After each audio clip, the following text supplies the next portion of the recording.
EdTech Mondays Kenya is supported by the MasterCard Foundation Center for Innovative Teaching and Learning in partnership with EdTech East Africa. Good evening and karibuni to EdTech Mondays. I'm your moderator, Liddy Bukala Piper, and we are so pleased that you've joined us today. As technology, and specifically artificial intelligence, or AI, begins to weave into our days more and more, it's critical that we examine its role in the delivery and experience of education. The current state of AI and foundational education in Kenya reflects a dynamic landscape marked by innovation, collaboration, and evolving strategies to address the diverse needs of learners across the country. At the governmental level, the National Exam Council in Kenya has begun exploring the use of AI in the development and administration of national exams. Simultaneously, researchers and EdTech organizations are spearheading innovative projects aimed at integrating AI into classrooms around the country. From tech academies like Tech Kids Africa that are teaching learners robotics, animation, coding, and so on, to the development of AI tools like Somanasi that act like real-time tutors for students, to organizations like Nyansapo AI, who support and scale literacy and numeracy interventions by leveraging AI, Kenya's EdTech space is revolutionizing the way that students engage with educational content and interact with their teachers. Alongside the promising developments in the use of AI in education, there are also some notable concerns around safety, data privacy, adequate teacher training, and the exacerbation of existing inequities. The potential to use AI to address long-standing challenges and the forward movement already happening on the ground make this an important moment in Kenya's educational landscape. As we have this discussion today, we invite you to join the conversation. You can join us on X at EdTechEAfrica and on SMS by texting your feedback to 20686 using the hashtag EdTechMondays. To help us navigate this complex topic, we are very pleased to have three experts in the sector join us today.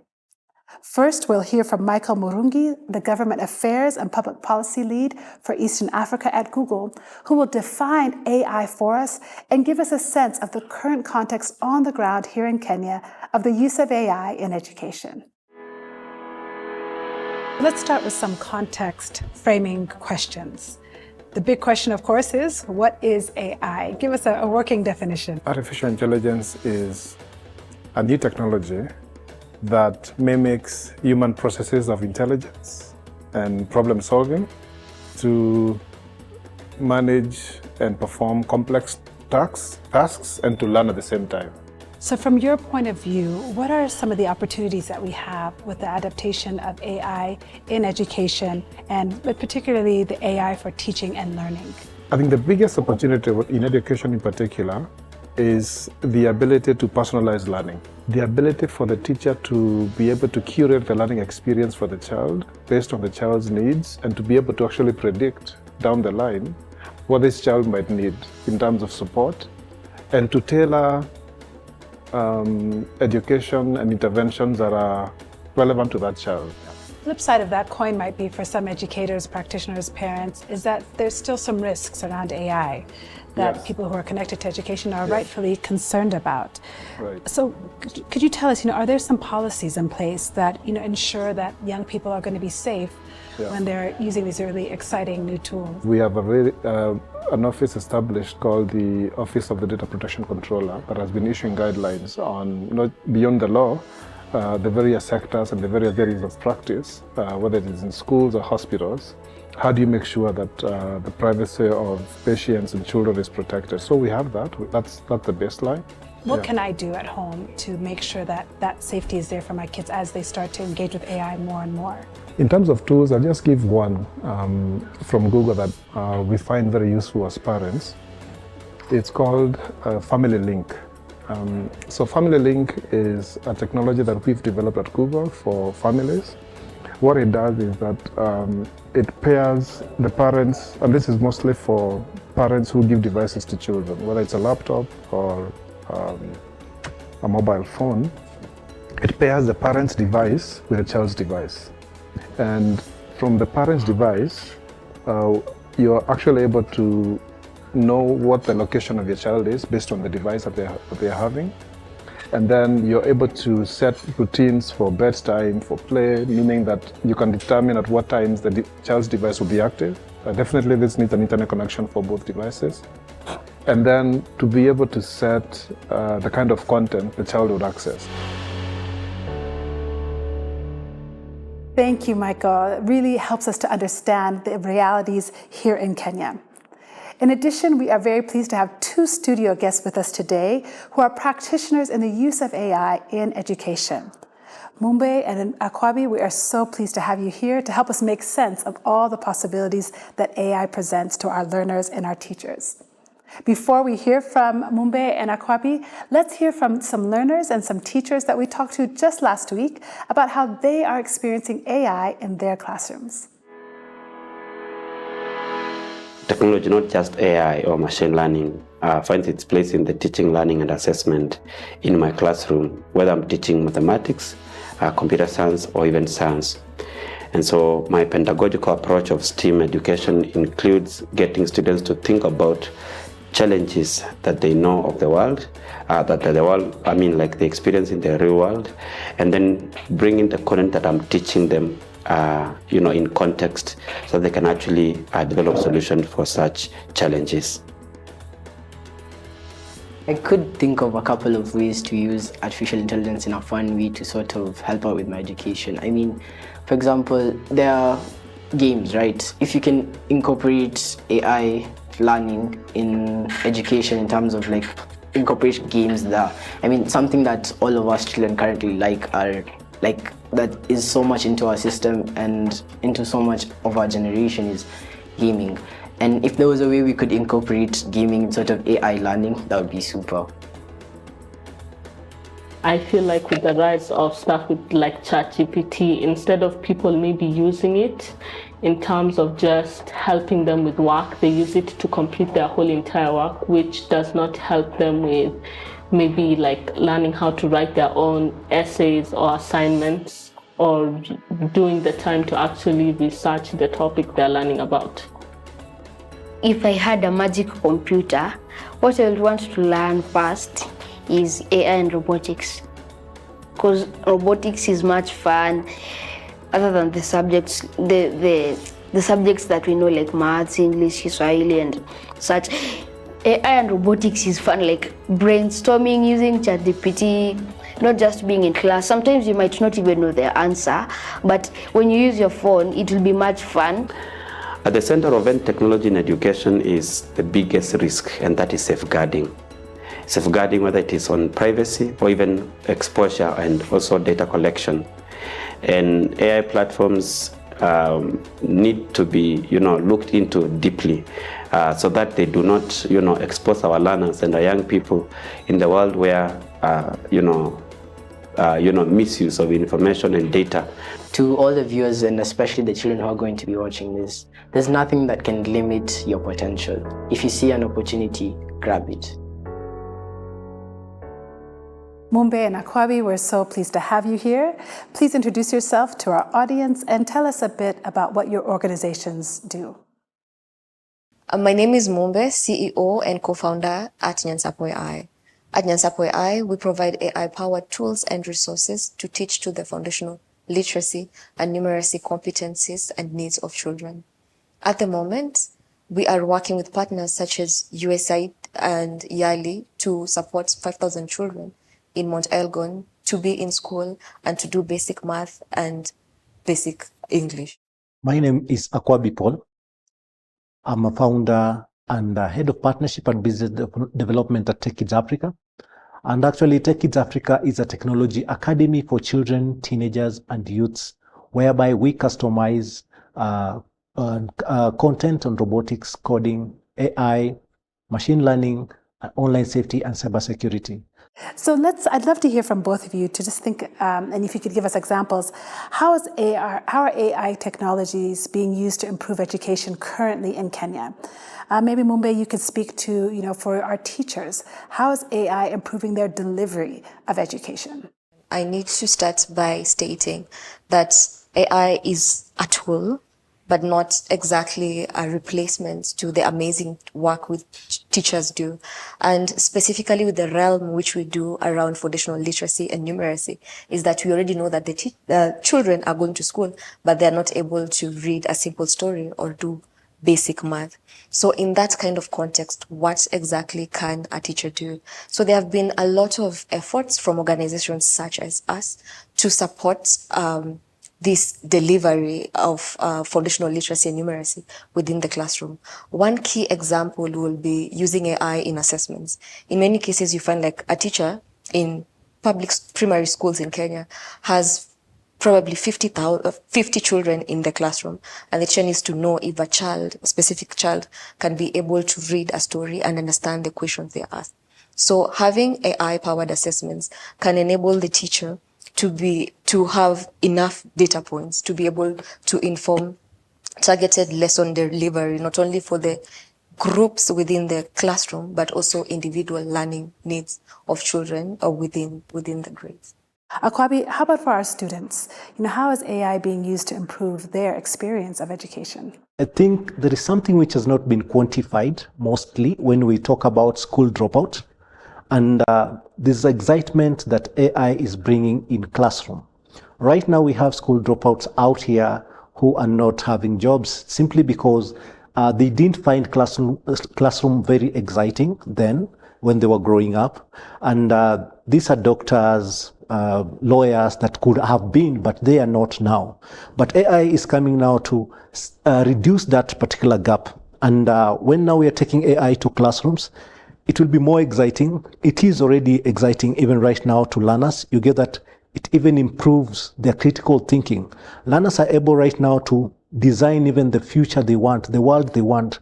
So maybe, Mumbe, we'll go back to you just to help us think about how can AI-powered personalized learning platforms, enhance student engagement and keep them interested? So using AI-powered tools is that the teacher can easily be able, now leveraging on what I mentioned earlier on assessments, can be able to come to the class and be able to know like which particular children are probably right now struggling with even simple concepts as number recognition and probably areas such as place values, which are critical in informing that particular knowledge around addition. And in that scenario, the teacher is able to group the children according to the specific elements identified. When all of this is done in a proper way also, because technology is as good as how exactly is being implemented, especially in education, is that now the child can have personalized learning depending on where exactly they are. And at the end of the day, with all these particular elements being implemented depending on the previous knowledge which the child is that they can be able to catch up later and be able to do basic addition. So just to even bring that even clearer, 2 years ago, if a teacher was in a similar position and did not have AI tools to help accelerate, that grouping of students by their ability, what would they have done? What would the strategy have been before AI?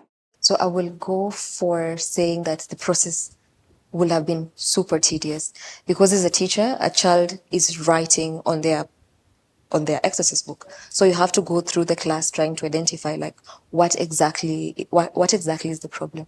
So I think an important consideration for us is how are these partnerships between government institutions, education institutions, private sector stakeholders, how are these partnerships going to allow us to scale the use of AI technology in classrooms? Technology itself is so dynamic, it's changing day in, day out. And the government cannot be able to play all their roles. And that's why we are there, like now the EdTech entrepreneurs, EdTech innovators, and also other organizations globally, especially like Google, DeepMind that we have partnered with. You see, Google is among organizations that are leading how innovation is being transformed across the world. So if they don't come back and look how they're integrating or engaging the class, we'll be having a huge gap between the academia and the industry. How is AI helping us to achieve equity and inclusivity in the classroom? So through the work we are doing at Nyansapo AI is that we have built an affordable tool, which is an assessment tool, which can be used by teachers within the classroom, where they can be able to learn about these learning gaps which exist in their classrooms, and also at the same time look at the learning content and materials which is available within the classroom. First of all, AI enables learning to be more visual. That one, first of all, creates a flat ground between the normal people and the deaf. All of them can see, and they're able to see what is actually happening. And also the autistic kids, who mostly have not, actually even teachers are still trying to learn how to handle them. Autistic kids learn much faster when it comes to visuals than when it comes to just you talking and instructing them on what to do. So you get that AI and actually generally technology is trying to reduce that gap as much as possible. And again, it makes resources even more affordable than books. Perhaps both of you can just touch on in brief, what do you think that the primary challenges are to the widespread use of AI? I might use ChatGPT to write some questions for this interview, but then if we think about it at a scaled level to the countrywide, what are some challenges that are rising to the surface? I think I can go by stating that the growth of technology has outpaced policy development in the country. So we have a lot of EdTech companies such as Nyansapo doing a lot of work in the country to support education, but there's no policy frameworks supporting this. And then also there's a lot which is unknown.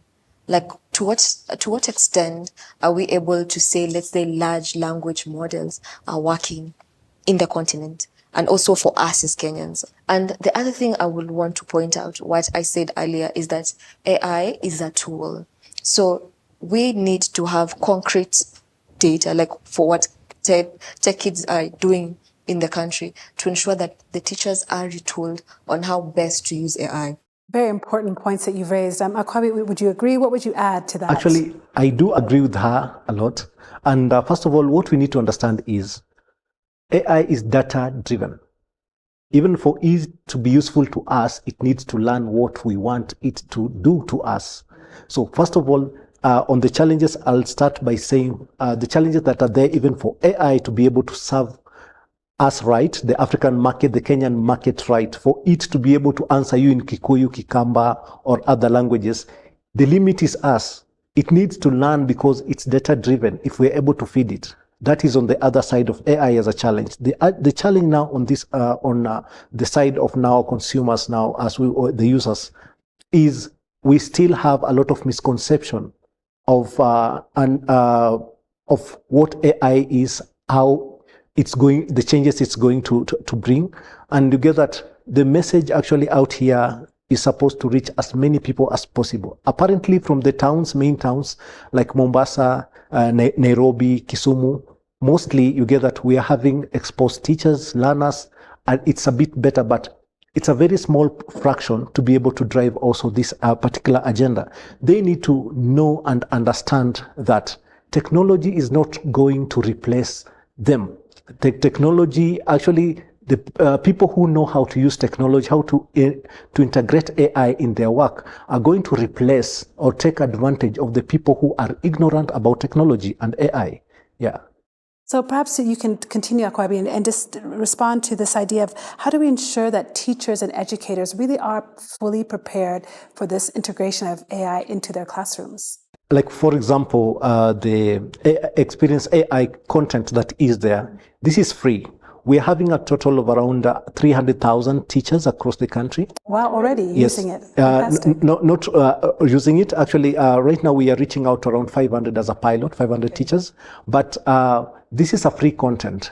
The 500, we're just trying to make awareness to them so that they're able to pass this to more other teachers and impact around 100,000 learners and more. But now, with 320,000 teachers that we're having in the country, they're able to take advantage of this platform and be able to learn for free.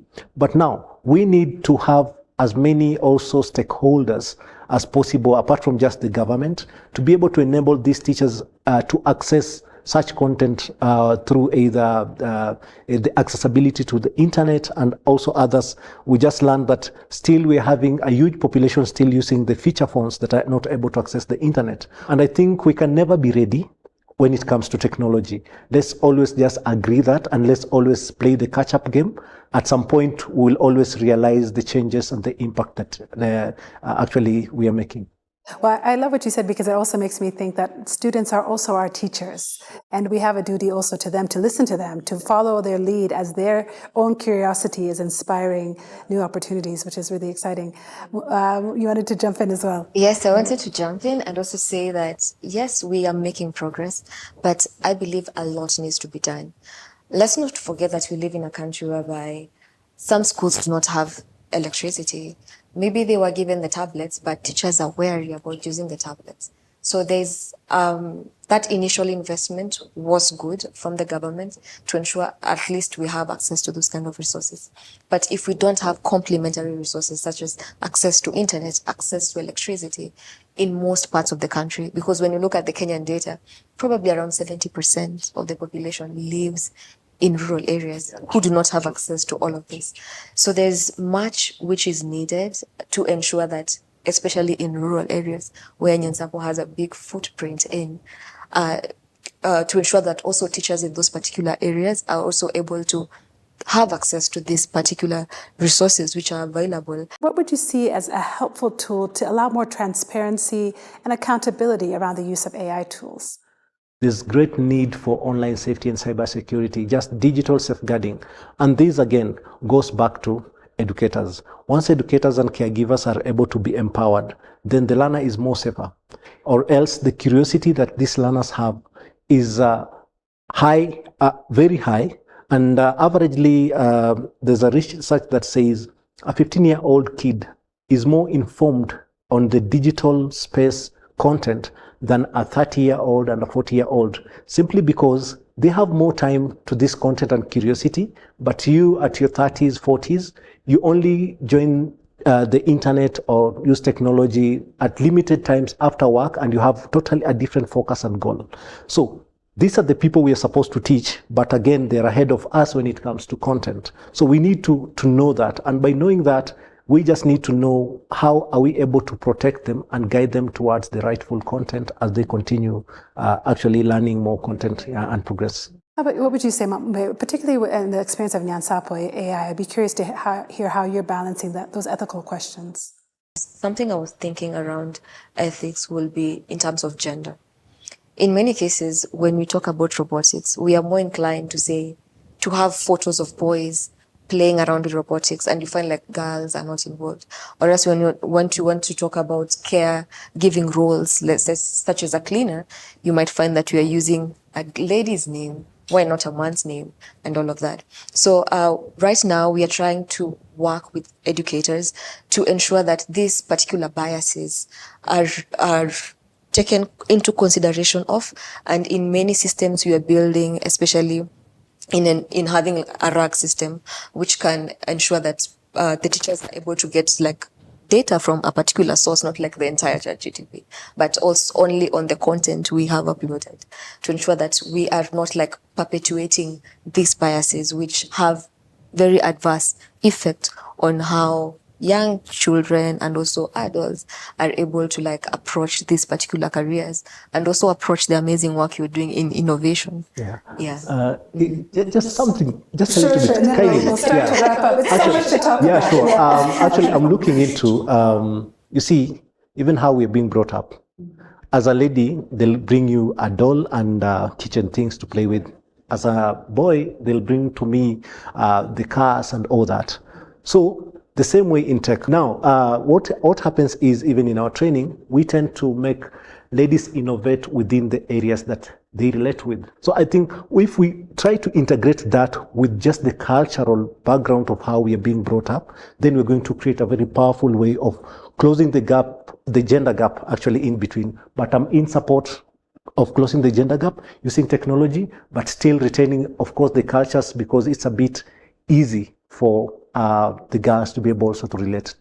We've come to the end of our time, so before we go, give us a parting remark or statement, something that you wish that your stakeholders understood better about the work that you're doing. I think my parting shot will be, we all know that children are going to school, but they are not learning. So organizations such as us, Nyansapo, stands at the forefront to ensure that, yes, we are able to ensure that the child is not only able to read, and also do basic math, but also create a culture of reading and imagination. And that's like the overall vision which we are sending to parents and other organizations who are very interested in using AI to improve foundational literacy and numeracy. My major thing is also to everyone actually out here to let them know that it is our responsibility for things to change. And for Kenya, especially Kenya and Africa, what I am saying is this. It is not our responsibility today for us to be third world countries. We can blame it all to our forefathers. But in the next 10 years, if Kenya and the entire Africa is still a third world country, I think we are the ones to be blamed. So let's do something. Let's innovate or die. Thank you so much. Thank you, Akwabi. Thank you, Mumbe. Thank you, Michael, for being with us today. And thank you, listeners. We're so glad that you joined the conversation, and we would love to have your feedback. You can reach us on X at EdTechEAfrica and also on SMS. You can text your feedback to 20686 using the hashtag EdTechMondays. We send our appreciation to our sign language interpreter, Ms. Rose Omolo, for her excellent support. And we also thank you for joining us. My name is Lily Bakala Piper, and we'll see you next month. EdTech Mondays Kenya is supported by the MasterCard Foundation Center for Innovative Teaching and Learning in partnership with EdTech East Africa.